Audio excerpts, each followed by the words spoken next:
शतरंज की बिसात पर अक्सर प्यादे भी मात दिया करते हैं। ये किसने कहा कि जीतने के लिए वजीर होना जरूरी है।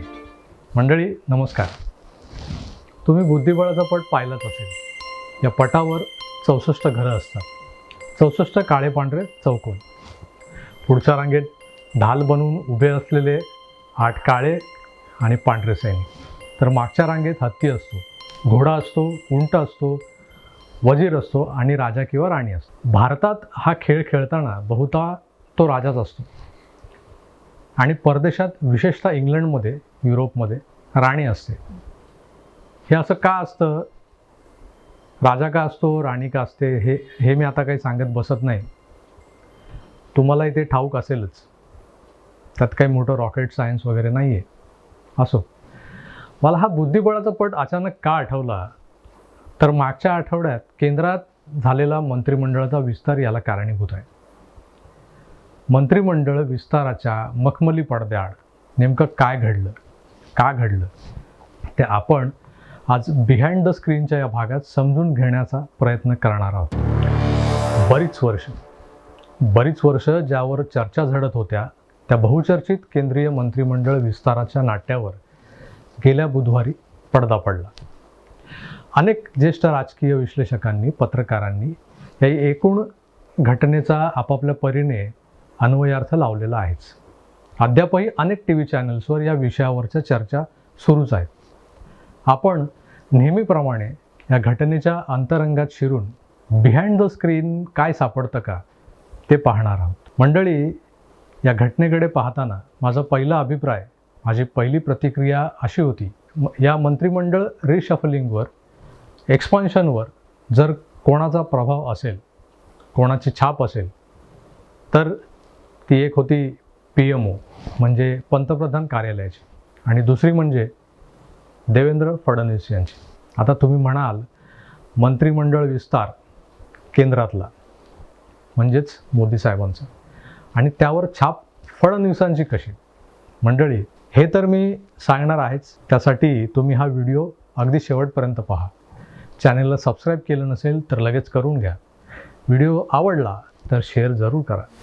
PMO आणि फडणवीस या दोन मुद्द्यांकडे वळण्याआधी या मंत्रिमंडळात जे फेरबदल झालेत, काही नवीन चेहरे आलेत, काहींचं महत्त्व वाढवलं गेले, तर काहींना कट टू साईज केलं गेले। काहींना तर स्वप्नातही वाटलं नव्हतं आपल्याला मंत्रिपदाची लॉटरी लागेल, तर काहींना आपल्याला एवढ्यात घरी बसवलं जाईल असं जागेपणही वाटलं नव्हतं। पण हे घडलंय। हे का घडलं, कसं घडलं, ते आधी जाणून घेऊ आणि मग पुढच्या मुद्द्याकडे येऊ।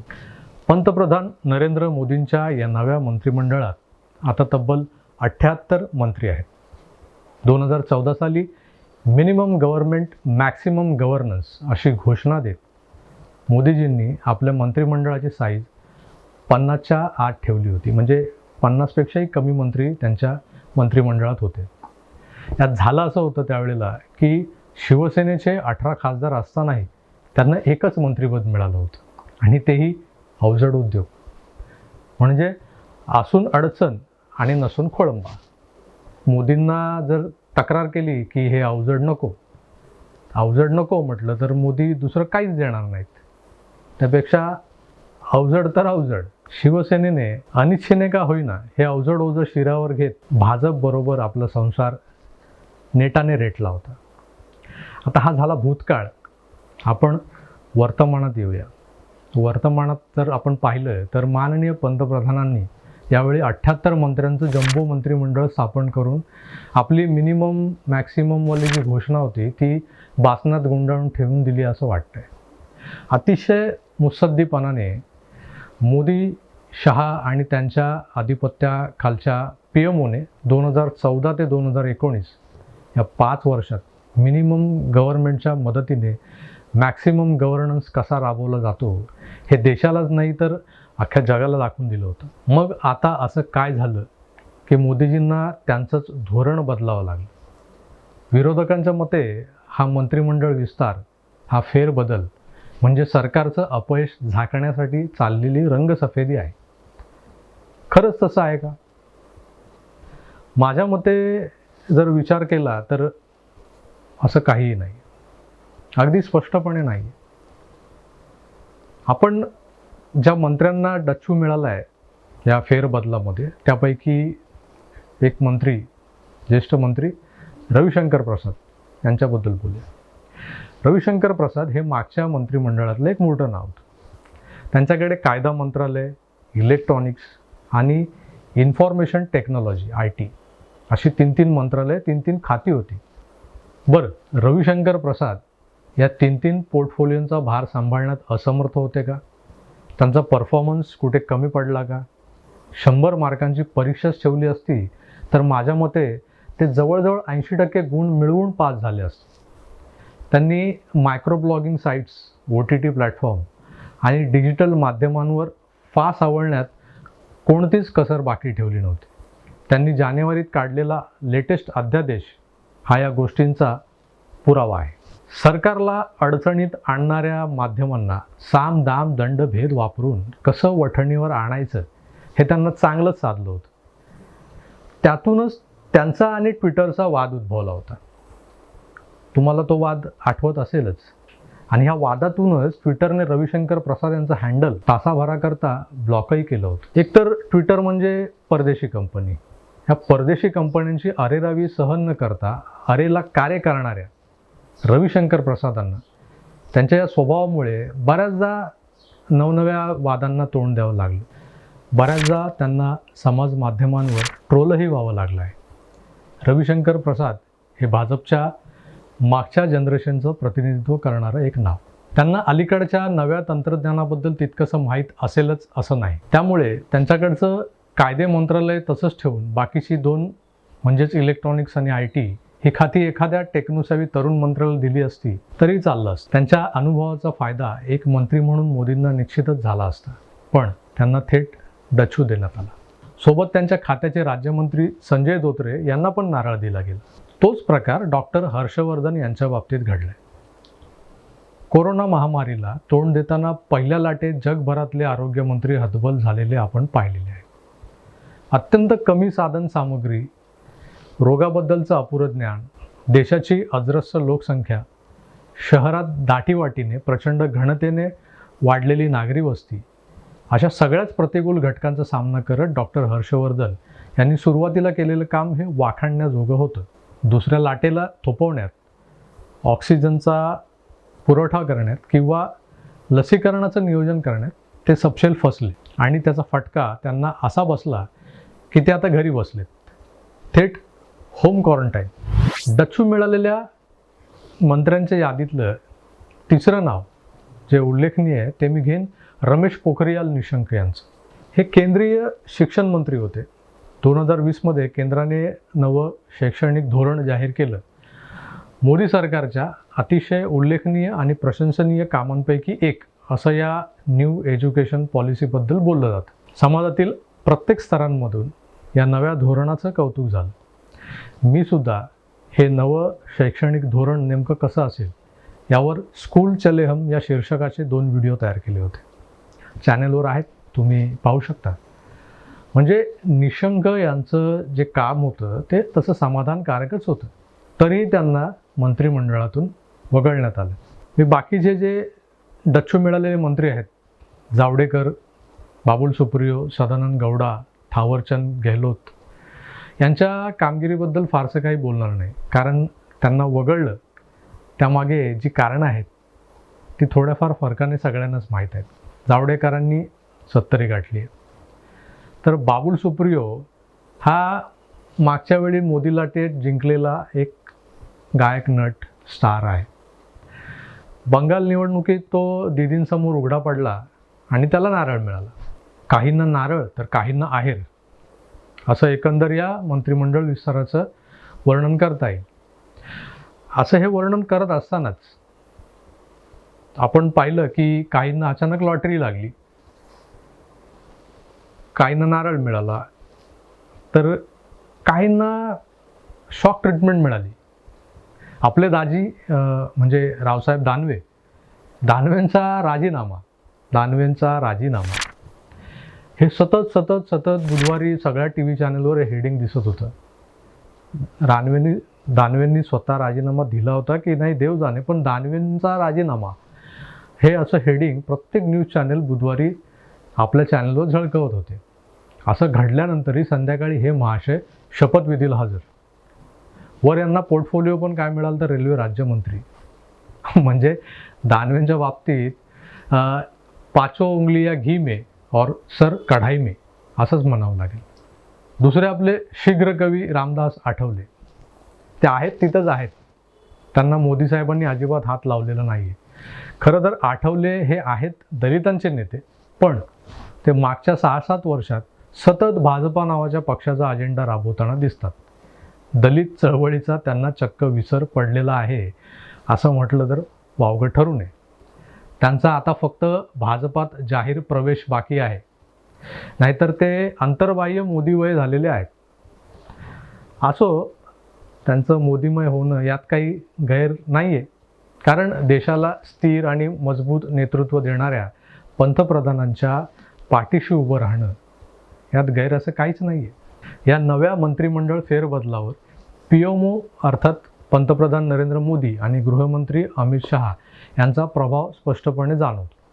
अनेकांना चांगल्या कामगिरीनंतरही घरी बसवण्यात आले, तर अनेक नव्या मंत्र्यांच्या नेमणुका या उत्तर प्रदेशमध्ये होऊ घातलेल्या विधानसभा निवडणुकांवर नजर ठेवून केल्या गेलेल्या आहेत. तिथली ब्राह्मण, बनिया, शूद्र, कायस्थ अशी जातीय समीकरणं समतोल राहावीत यासाठी पीएमओने मोठी कसरत करत अनेकांच्या नाराजीला सामोरं जात या नेमणुका केलेल्या आहेत. 2024च्या निवडणुकींना अद्याप बराच कालावधी असल्याने त्या दृष्टीने हे फेरबदल केले गेलेत का, तर अजिबात नाही. जे चाललंय ते पुढच्या वर्षी होऊ घातलेल्या यूपीतल्या निवडणुका आणि पुढच्याच वर्षी येणाऱ्या राष्ट्रपती आणि उपराष्ट्रपती पदांच्या निवडणुकीसाठी चाललंय. या निवडणुकांमध्ये देशातले झाडून सगळे खासदार, आमदार, नगरसेवक मतदान करतात. त्यामुळे या दोन्ही महत्त्वाच्या आणि प्रतिष्ठेच्या पदांच्या शर्यतीत ऐनवेळी कुठलं प्रांतिक समीकरण आड येऊ नये याची पीएमओला काळजी आहे. या काळजीतूनच त्यांनी अनुप्रिया पटेल यांच्यासारख्या भाजपा बाहेरच्या काही खासदारांची मंत्रिपदी वर्णी लावलेली आहे. भारतीय जनता पक्षात सत्तापद मिळणे यामागे एक प्रोसेस आहे. तुम्ही इथे काल आलात आणि आज मंत्री झालात असं सहसा होत नाही. तुम्ही संघ स्वयंसेवक असाल, बजरंग दलाचे कार्यकर्ते असाल, विश्व हिंदू परिषदेचं काम करत असाल किंवा अखिल भारतीय विद्यार्थी परिषदेचे पदाधिकारी असाल तरच जवळपास 10-15 वर्ष, कधीकधी 20-22 वर्ष संघटनेसाठी राबला असाल तर एके दिवशी तुम्हाला तुमच्या कामाचं फळ मिळतं.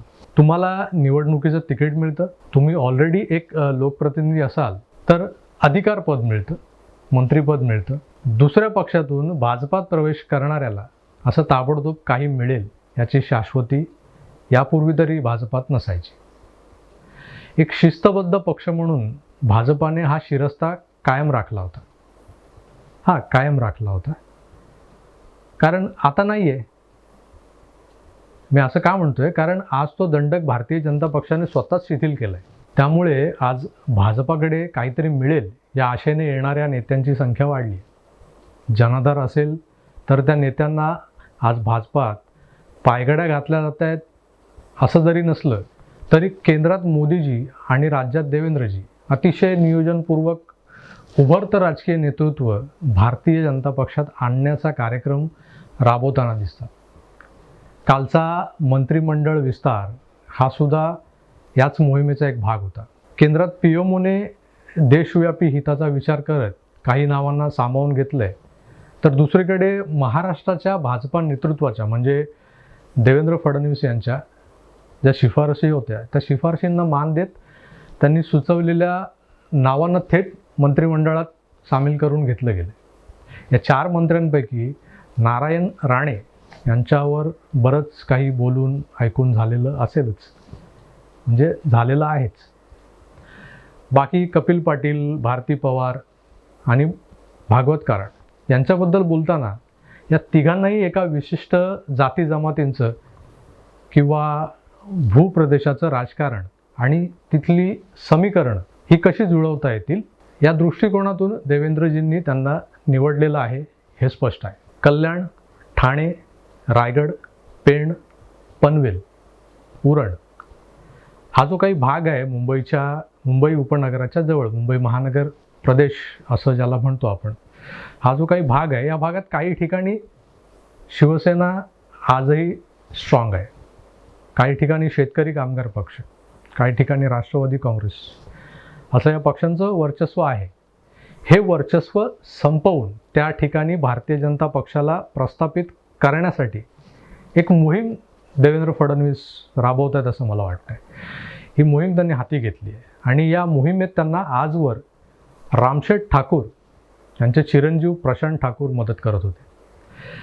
त्यात आता कपिल पाटील यांची भर पडणार आहे. आता आगरी समाज, कपिल पाटील आगरी समाजाचे, पैसा आणि या आगरी समाजाची एकजूट या दोन्ही घटकांचा वापर करून कपिल पाटील यांच्या मदतीनं फडणवीस या भागात शिवसेनेला, राष्ट्रवादीला आणि थकल्या भागल्या शेतकरी कामगार पक्षाला नामोहरम करण्याचा प्रयत्न नक्कीच करतील. 2019 साली निवडणुकींच्या तोंडावर फडणवीसांनी एक महाजनादेश यात्रा काढली होती. या यात्रेच्या दरम्यान अनेक लोक भाजपात सामील झाले होते. असंच एक सामील झालेलं प्रॉडक्ट म्हणजे भारती पवार. दिंडोरीत त्या फडणवीसांच्या यात्रेत फडणवीसांच्या स्वागतासाठी आल्या आणि भाजपात त्यांनी पक्षप्रवेश केला. आता भारती पवार या दिंडोरीतून खासदार म्हणून निवडून आल्या. यांना मंत्रिपद देऊन त्यांच्या रूपाने उत्तर महाराष्ट्रात गिरीश महाजन, छगन भुजबळ, एकनाथ खडसे यांच्यासारख्या दिग्गज राजकारण्यांसमोर भाजपचं एक महिला नेतृत्व प्रस्थापित करण्याचाही देवेंद्र फडणवीसांचा प्रयत्न मला यातून दिसतोय.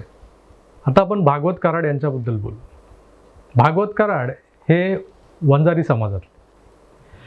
या वंजारी समाजातल्या नेत्याची खासदारकीच्या पहिल्याच टर्ममध्ये मंत्रिपदावर वर्णी लावत बीडमधलं वंजारी समाजाचं पर्यायाने ओबीसींचं तथाकथित एकमुखी नेतृत्व जे गोपीनाथ मुंडे, स्वर्गवासी गोपीनाथ मुंडे साहेब सांभाळत होते आणि त्यांच्यानंतर ते पंकजाताई मुंडेंकडे आलं असा समज आहे. हा जो समज होता या समजुतीलाच छेद देण्यासाठी भागवत कराड यांना देवेंद्रजींनी केंद्रात पाठवलेलं असावं. इतकंच नाही तर या मंत्रिपदावर ज्यांचा गेले कित्येक महिने, कित्येक वर्ष दावा होता, ज्यांच्या खासदारकीच्या 2 टर्म आता पूर्ण होतील, म्हणजे ही दुसरी टर्म चालू आहे, अशा खासदार प्रीतम मुंडे यांच्या नावावर ऐनवेळी फुल्ली मारणारेही देवेंद्र फडणवीसच आहेत का, अशी चर्चा या सगळ्या कार्यक्रमामध्ये भाजपाच्या उच्चस्तरीय वर्तुळात होताना दिसते. कार्यक्रम कुणाचा झाला हा संशोधनाचा विषय. काहीही असो, देवेंद्र फडणवीसांनी जी लिस्ट माननीय पंतप्रधानांकडून हक्काने आणि हट्टाने मंजूर करून घेतली आहे ती पाहता त्यांच्या मनात महाराष्ट्राच्या कानाकोपऱ्यात भारतीय जनता पक्ष पोहोचवण्याचा शुद्ध हेतू आहे. राज्यातल्या 18 पगड जाती आणि जमातींना, समाजांना भाजपाच्या उजव्या विचारसरणीशी जोडण्याचा त्यांचा प्रयत्न आहे.